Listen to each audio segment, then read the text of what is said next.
A Russian passenger plane carrying 224 people crashed in a mountainous part of Egypt's Sinai Peninsula on Saturday, with officials saying there are no survivors. The plane disappeared from radar less than half an hour after taking off early Saturday from the resort city of Sharm El-Sheikh. Almost all the passengers were Russian tourists heading home to St. Petersburg. Emergency workers who arrived on the scene have recovered 129 bodies so far. They also have recovered a flight recorder from the tail of the plane and sent it to be analyzed. Authorities are hoping the plane's flight recorders can explain why the plane crashed.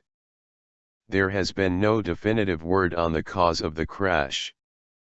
Egyptian authorities said the plane was not shot down, while unconfirmed reports said the pilot reported trouble and asked for the nearest landing site just before controllers lost contact with the Airbus jet. The Airbus A321 had 17 children among the 217 tourists on board, along with 7 crew members.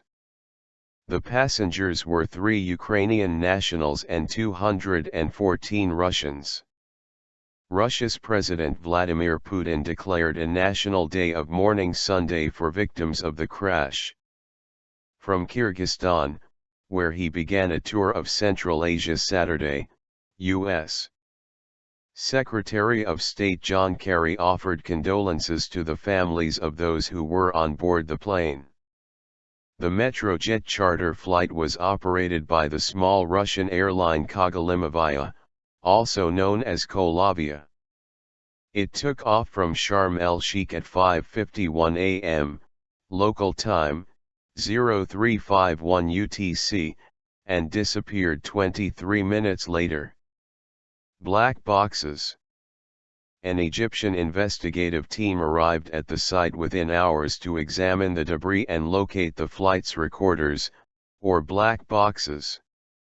Russian officials also have opened an investigation into the crash. Egyptian authorities say 80 ambulances were sent to the scene and hospitals in 6 cities and towns were placed on alert, but there were no known survivors. Prime Minister Sharif Ismail was in the city of Ismailia when he learned of the crash. He interrupted his visit for emergency meetings with government and security officials.